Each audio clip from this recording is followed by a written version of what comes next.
Hello everyone, and welcome to another episode of Xaereth Prevails, a Grand Arena story. Guys, we are in week 3, we're in the semifinals. I am 7-0 going into this match, and it's exciting times, guys. Last season, I got a 8-4, which last 3v3 season, I got an 8-4, which isn't the best at all for me. That, in fact, it's the worst that I've ever gotten. And if you've gotten an 8-4 and that's your best record, then honestly, like no like judgment or anything weird like that from me. I tend to hold myself to a pretty high standard in terms of my record. I've gotten a 10-2 every time I've been in 5v5. 3v3 I've gotten 9-3 every time except for last time it was 8-4, so I'm clearly slipping.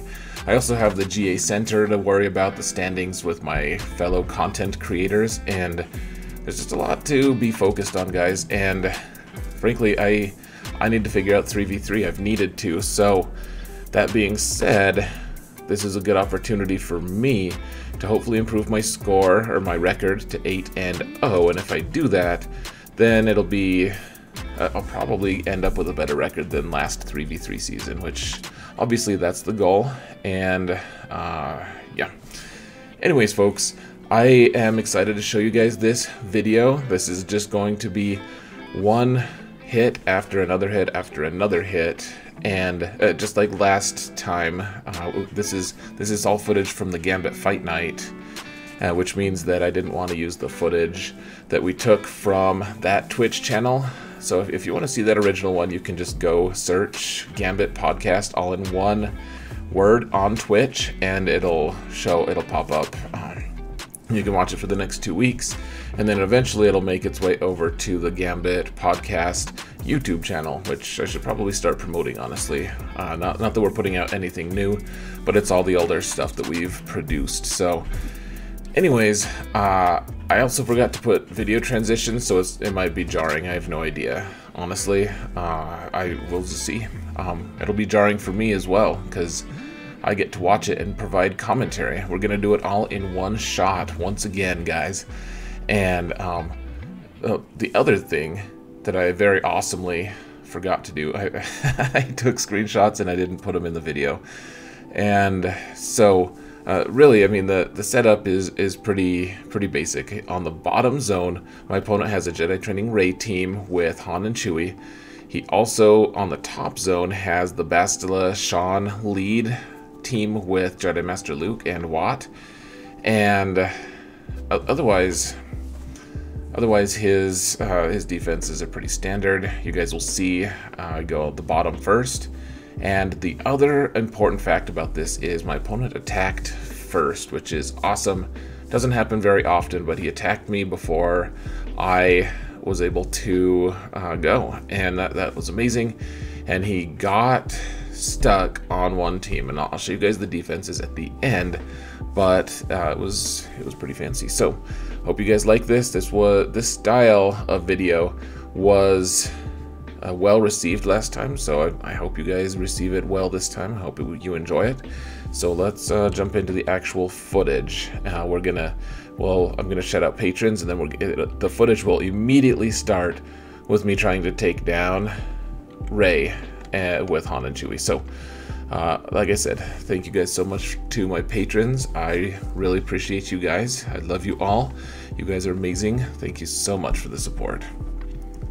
And now let's jump into this video. Okay, so Rey versus Han and Chewie. I've done this quite a few times at this point. The crazy thing about this particular match is that their Rey is 200% tenacity, which means I'm not going to be landing ability block every time with Bastila. Even with her pretty high potency and Master's Training, it's still pretty high. So what we're trying to do here, we need to get Lifeblood onto Bastila 3 times at least in order to keep her alive if there's going to be whirlwinds and all this crazy stuff. I'm always tempted to use Whirlwind there on the 3rd one, but we need to keep Bastila as safe as possible because she can lose a lot of hit points. So I did manage to get 1 Whirlwind off before their ultimate went, and Now the question is, like, what exactly do we do? Like, should we just pop our ultimate here? Should we try to stun? Should we just do lifeblood and absorb the big hit from Ray? I decided to pop my ultimate here so I didn't lose any of my lifeblood damage. And so now I'm in ultimate, tried to get ability block, didn't work. And I did, however, manage to kill Chewie. Now this is a little bit more tense than you might think, because look at Bastila. My Bastila is very close to dead. She took a whirlwind to the face, and whereas she probably deserved it, she was still pretty close to death. So another whirlwind, and now she's like half health almost. And so with the priority here in this counter needs to be to keep her alive, basically. So we're gonna stun Han. He's been obnoxious AF, and this is one of the more tense fights I've had, because if you can't get ability block consistently on Bastila, then you're gonna struggle a little bit. So get ability block onto Rey, I should say. Now this is an important one, guys. I should pause here. I can't rewind, but I did use Master's Training here, even though Rey can't actually assist, and that's because when Rey goes in, when I apply Master's Training, Rey can't hit, but Bastila can, and because their Rey is already on, because their Rey is already outside of her ultimate, then she can be ability blocked, and the ability block is the thing that we're going for here. So obviously I didn't land the ability block, but that's an important element. So I was happy enough to survive with 51 banners. Now guys, my opponent had gotten stuck, and then he'd messaged me and said he was stuck. So whereas that might have been a ploy by my opponent, I figured I was probably safe. I don't know. So I keep wanting to try this Night Sisters team against Grievous, and here's the thing, guys. I don't think this is like the most consistent counter ever, but it's also very enjoyable. And I figured because he didn't clear one of my zones, I had some wiggle room, and so I just wanted to try this one more time. And it's a little bit dicey. Obviously, we don't have Zombie to save us. We don't have anything else.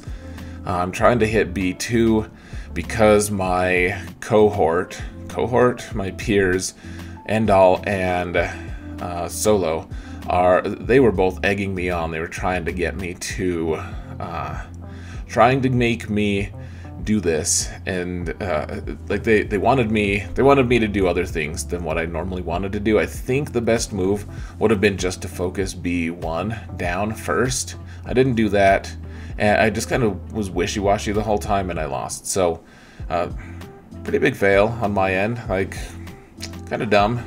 I won't lie. I don't know, guys. Every once in a while you just do something dumb. The fact is, I was pretty sure my opponent doesn't have this crazy, ridiculous defense, and their history showed that they don't really place a lot of crazy defenses. And so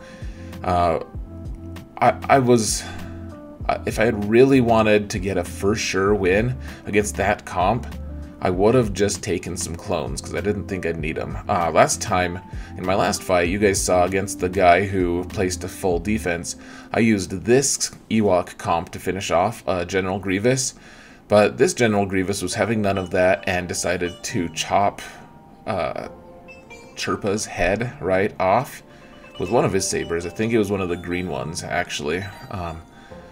Actually, I have no idea. I just totally made that up, but one way or another, it was looking kind of good, actually. It looked like maybe I could do it, and then Wicket got his face torn off by probably the same green saber. So then I'm guessing a blue one finished Logray off. So anyways, I decided to take Mothra here instead with Biggs and Wedge. I didn't really have a feat to work on here. The Biggs is really great for that feat. But we did finish him off for 24. Mothra is apparently great for finishing off lone Grievouses. So Probably great for other things. Now, this Rex team with Barris and Fives is really problematic on some levels because if you kill Rex first, then Fives just sacrifices himself. It's hard to kill either of them because Barris is always healing them with her Zeta, and it's really tough to chew through Fives if you try to kill him first because he's really thick, he's a tank, he's good, and so it's always a question of like who do we kill first, and the answer is and I guess I should say not who do we kill first, because we need to kill Fives first, but can we kill him and Rex before Rex gets his Rexecute off? And the answer is we don't need to if we take this Kylo Ren unmasked team with First Order Executioner and Watt, because Rex, the only damage on this team is the Rexecute, and it's a percent health damage attack, and what that means is he can just wipe out either of the other characters, but Kylo Ren unmasked just doesn't take much damage. Watch. So he does the Rexecute. He does like a 10% of my total damage. It's almost nothing because we're immune to, or at least we're reduced. We have reduced percent health damage, and so sorry Rex, sorry to the clones. Barris, I admire your... Actually, I don't admire it. You're trying to preserve yourself. That was stupid, because clearly Executioner was coming for you. You should have run screaming. But, you know, we're just culling you from the herd. Culling you from the... I don't know. We're culling you. I'm bad at words today, guys. So, immediately, guys, so this back zone wasn't super great. And honestly, I don't blame my opponent for putting some easier teams in here, just because no one has really gotten through both of his Galactic Legends like this whole time. Not efficiently, certainly. He's won almost all of his matches this 3v3 season. So that being said, I did get through it relatively easily with the Ray Mirror, and this is one of my very favorite things. So you can't really do this if the Old Republic are relicked. Not that many people have Relic Old Republic, but you can totally get through. You can totally get by against Gear 12. So you take Kylo Ren masked. Well, I guess we have two masked ones now. So original Kylo, and then as long as you have the Zeta, you need the Zeta here, but he's Relic 7. And he takes so many debuffs that it ramps up his damage and speed, and he doesn't take damage from damage over time, and he can heal his protection, so he just gets 56 every time against that comp. So pretty nice. And now we're gonna do another solo up top. So we've cleared the bottom zone. We're in the back bottom zone, and now we've got this Bastila lead Jedi Master Luke with Watt, and this is a counter that I kind of stumbled on when I was trying to test against it a while ago, and it can be a really frustrating team to deal with. I'm not a huge fan, because this is a timeout team. Like, it has some decent damage because there's a Galactic Legend in on it, but he's not doing that much damage. I mean, my Supreme Leader Kylo isn't that happy, but here's the thing, and I've explained this counter before, but this one is actually a little more dicey. If you watch my turn meter, Watt is constantly going and reducing my turn meter. Now, I made a mistake there. I was doing basics.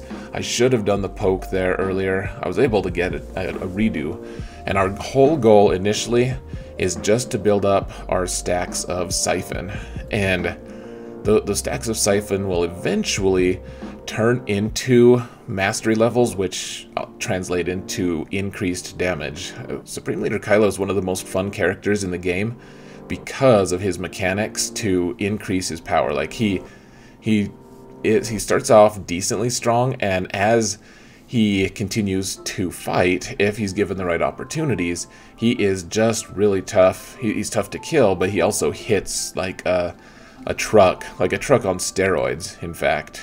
I don't know how a truck would actually take steroids, but if a truck could take steroids, that he would hit like that.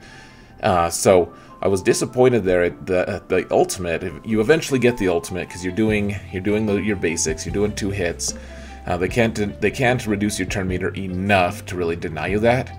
But usually in my testing, it kills Watt. So Watt's going to be there to reduce my turn meter all the time, and that keeps me alive. That's nice, right? Like my health pool is like somewhere over 1 million at this point, because every time the turn meter is reduced, I gain like what, 20% of my health and protection, something like that. So like having Watt there is nice as just like an added boost to my survivability, but he's also starting to time us out. You can see we're less than half of our time remaining, and so when I had the opportunity to do an AoE there, I just took it, and Watt died like he should, like the dog he is.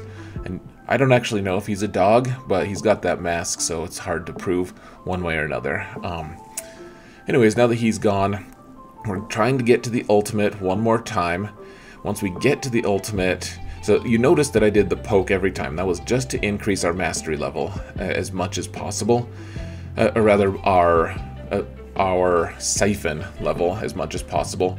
So now, once we hit our ult, we double our siphon number, and now we're going to start using the AoE, and that increases our mastery. So even though we're not doing that much damage every time we do the AoE, we're starting to do quite a bit just every time because we're adding to our mastery permanently. Well, permanently until the next one. So eventually we just batter down his defenses and take him out for 55. So that was great. And then I decided to finish the trilogy of solos and just try to take out this Phasma team with her pilots.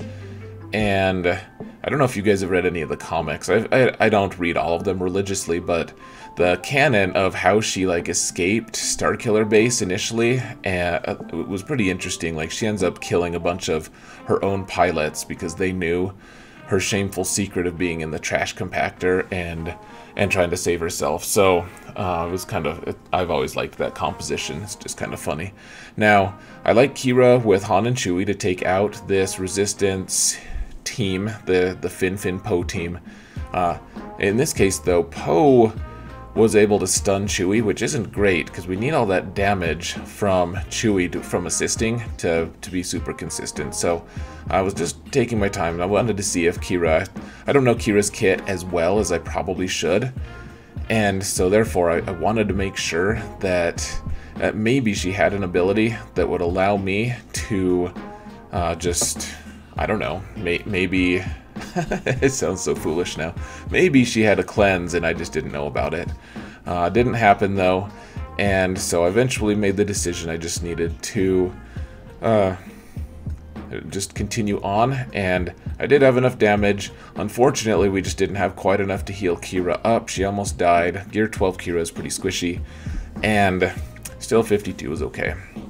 Now there's this Newt Magna Guard and Droideka team. You can see I'm using Geos. I don't use Geos ever, hardly. So you're welcome for giving you the opportunity to watch me play with Geos. I'm pretty awkward with them. My final score is actually pretty interesting, which obviously I just spoiled that I had a good final score, or I have a final score here that isn't just a failure. So there is that, but the thing is, whenever I have Geos for offense, I'm so out of practice in using them. I don't use them very often, and therefore Solo always shames me into. He's like, you need to use your Geos. So I'm using them here. I'm trying to figure out exactly what to do, and trying to figure out the mechanics of the spy. And I'll be honest, guys, I don't know if it's like this weird, like almost, it's like nearly motion sickness whenever I play with Geos. They're just like, there's so many of them that move so often, and I think there's just like this weird aversion. So I did get a 53 there, which is really weird. That's like the only time anyone's ever gotten a 53 with Geonosians. Normally it's like you get a 54, or you get a 51, or you get less than that because your opponent beat you up, but 53 is like the most rare ever. So happy enough with that, I suppose. Now, this match, guys, we'll have to watch this together. I haven't rewatched it yet. So my goal here, I have Palpatine lead. I don't have Watt. If I had Watt here, I think things would be better. I decided for Palpatine lead. And I think maybe that was a mistake here. So what I'm trying to do, I'm trying to ramp up damage from the Piet buff so that I can eventually do a Culling Blade on Spy and have enough damage from that to take out Spy. So you can see I have, what, 6 stacks right now? So that's an additional 36% offense, which is great. Killed Spy. Now I just need to kill Soldier.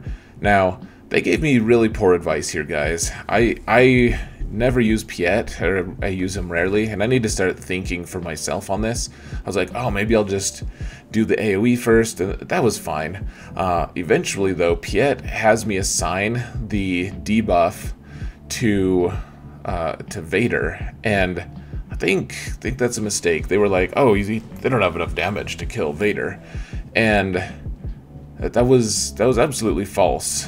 Like, that was maybe the dumbest thing ever.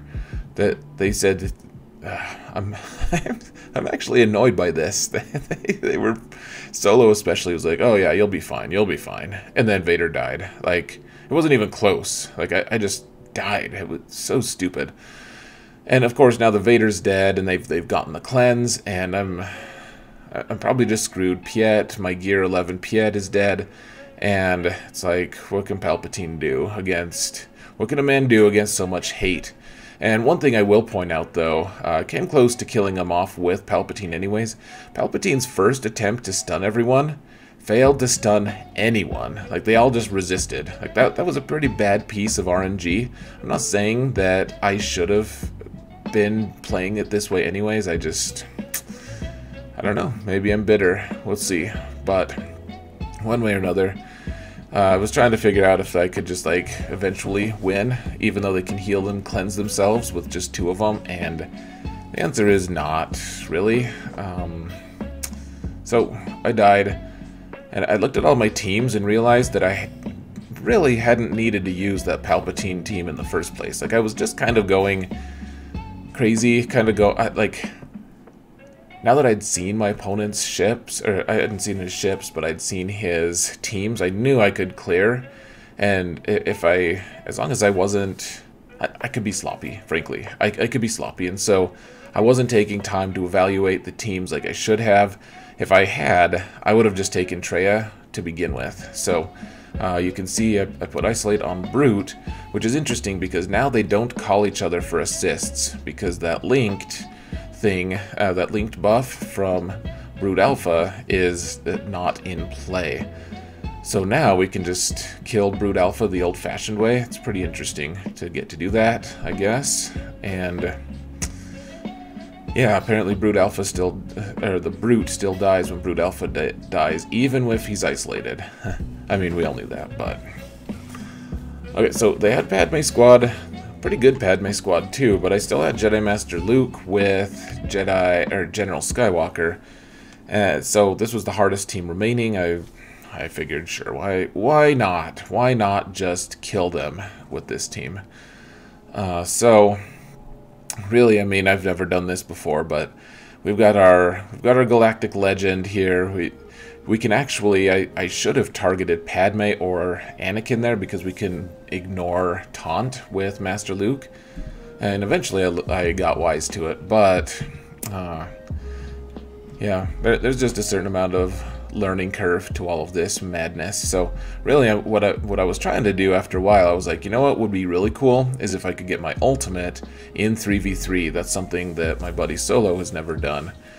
So I was trying for that. You just call everyone to assist, you get the master's training, and eventually you can look at his ultimate bar. He's actually kind of getting close.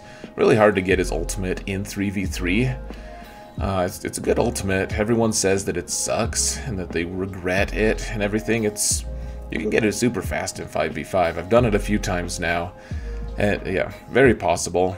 People just like to complain. So really close to his ultimate, and obviously That's the main concern here, not killing your opponent's characters. And so we finally got our ultimate. We can finally win. And Padme shoots us. And that was pathetic. Shoots her own boy. How dare she? And then her husband killed her. Gosh, that was dark. I don't know why I said it that way. That was awful. So in the back, my opponent placed Negotiator, which is fine. I know how to beat that team. And then there's a Rebel team, and we'll deal with that. The Rebel team is actually very interesting, and I'll talk about that in a minute. For now, there's just one more team left, this Dooku team. It's Dooku lead with Poggle.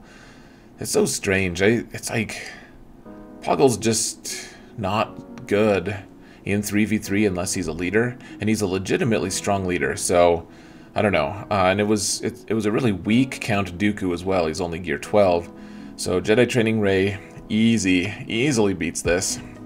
And at this point, I still have Bounty Hunters. I still have like 3 other decent teams, so no shortage of teams, especially because I was able to solo so many things. It just left a lot of teams open and available, so it's pretty nice. Able to just kind of play with our food a little bit here. I was hoping to get Illuminated Destiny just for fun, just to mock them a second time, but didn't happen. And now we can actually just go see ships. So look at the score now, 2309 to 2303. So even if I fail on ships here completely and I don't clear a single fleet, I still win.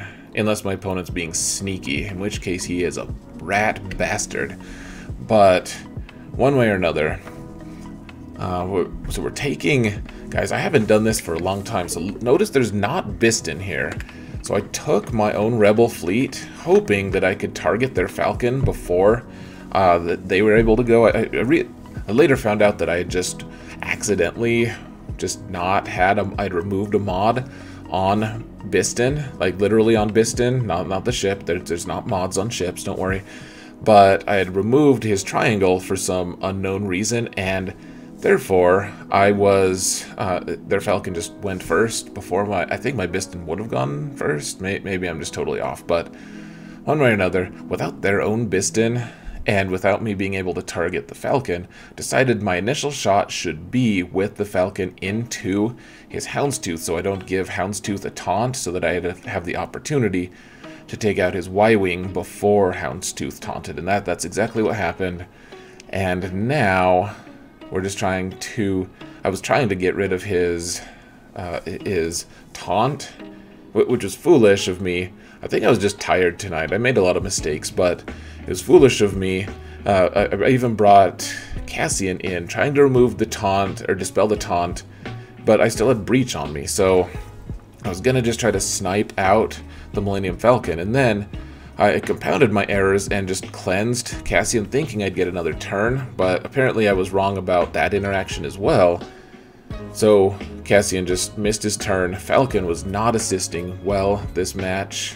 At least that's how I felt. I feel like maybe that's how we all I think everyone feels that way. But eventually everything righted itself. This team was clever at first because the Houndstooth is able to like absorb a lot of the damage and everything. And in fact, here, let me pause it real quick. I know that we've got a kind of an awkward freeze frame for the talking about that fleet, but I do want to say, like, you have to be really careful with that fleet in particular, because if you hit the wrong ship, then Houndstooth gains turn meter right away, and when he does that, he's able to taunt, and then you can't hit the person you want to hit, and then the Y-Wing's taunting, and it's just this huge mess. So it is kind of a clever fleet. Glad I hadn't done a mirror for a long time, so it kind of worked out well enough, I suppose. But anyway, so he's got a Negotiator here. Originally it was kind of scary to see his Negotiator, but I believe this comp, yeah, has 5s, and if you have 5s in your starting lineup, at least most of the starting lineups, like Malevolence just eats this fleet alive pretty well. And So we're just targeting Anakin, trying to do the thing. The way this comp works, like I was able to do enough damage to Anakin that they did their whatever their buff thing, unending loyalty, right away instead of doing an AoE, which is kind of just weird because normally I'm used to like dispelling days and everything, but as it stands, we've got everything under control. Like if we can get someone's health to under 100, like so if we can get their health to under 100%, then Anakin would take a turn. He had his buzz droids on him, he died, and now, I mean, now that Anakin's gone, we've got all the control. So the question is, what do we do? Like I could even bring in Spy if I wanted to. I could just summon another Vulture, and I decided, and this is rare for me, I decided to bring in a reinforcement here, just in case we can just destroy someone. I was hoping that I would actually be able to get that taunt onto 5s so that I could take him out, because the taunt doesn't go away even when unending loyalty goes away. He did get a bunch of turns in a row though, so that went away. It still worked out apparently, but they had one last FU hit on our Vulture droid, so that we don't, they take away 3 of our possible banners. But I mean, if you're counting on Clone Sergeant to actually carry the day, then you're probably in a lot of pain or hurt or something. So anyways folks, we're I guess that's it for the footage. I'm gonna actually skip forward here. Let me pause it actually real quick, guys. Alright, so a little time has passed for me, no time has passed for you, but here we are, guys. So I did get a win versus my opponent. Name is Broda, and this opponent was very nice. We talked a little bit, and let me show you guys my defenses real quick. I think I promised you guys that earlier. If I didn't, then my bad. I'll show you guys the zones just so you guys can visualize them just a little bit. You guys already saw me dispatch all of the teams. I was kind of jumping back and forth between zones, as you can see. Not really a light defense at all. My opponent did say he expected me to place a way weaker defense than I did, for whatever that's worth. So let's see. Okay, so his very first attack was on this Commander Luke team, and he failed against it, which is great.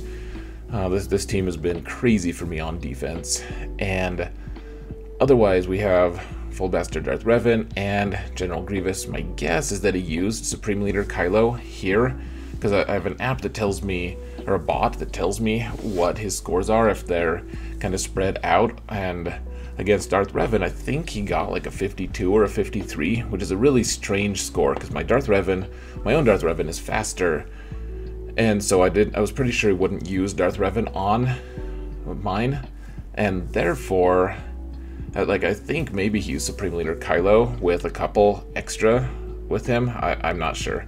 That would be my guess, though. So, in the back, as you can see, so he failed against my Finn Poe team, which is cool, and I have no idea what he used. He doesn't have Commander Luke, though, so, because he's putting, he has Commander Luke, I guess. He doesn't have Han and Chewie available, because they're with Rey. So, otherwise, killed my Padme and the Hux team, and then you can see we have my Jedi Luke. My Jedi Luke does have Shock T. My Shock T makes the Vader counter almost impossible, I would say, because she's got 346 speed, and in 3v3 it's very difficult to get Vader to be faster than that. I did scout my opponent to see if they had a fast enough Vader to be able to catch me if I kept Old Ben in here, because Old Ben is giving Vader plus 16 speed. Either way, I don't know what teams he tried to use. Clearly didn't work, and so we got stuck. That was what gave me the most confidence. Like, this team is real tough to focus down in 3v3, like or maybe not focus down, but like to slowly whittle down. It just is. So When he failed a couple times, I was pretty confident he wasn't going to back it. He wasn't going to actually be able to beat it. Now, up in the fleet zone, he did fail once against Negotiator. He had already killed Edda once, though. Once he'd killed. That's all you need. So Edda had died. I think he only had 2 ships in there at that point. So of course he won. And then otherwise that Tarkin fleet got at least a reinforcement in, and then up top, I didn't get any holds, but I mean, he did keep a decent amount for offense anyways, so pretty good, pretty decent stand for me. My opponent was a very, very nice person. We talked a little bit. He was going to hang out on the live stream. It got a little too late and he went to bed, I assume. Or something else happened, who knows. I don't need to make a story up, but one way or another, this ended up pretty well. So 8-0 to going into the finals tomorrow. So that'll be exciting. And anyways, I hope you guys enjoyed this one. I'm going to leave you here now. So thank you all so much for watching. And remember that in all things, Xaereth prevails.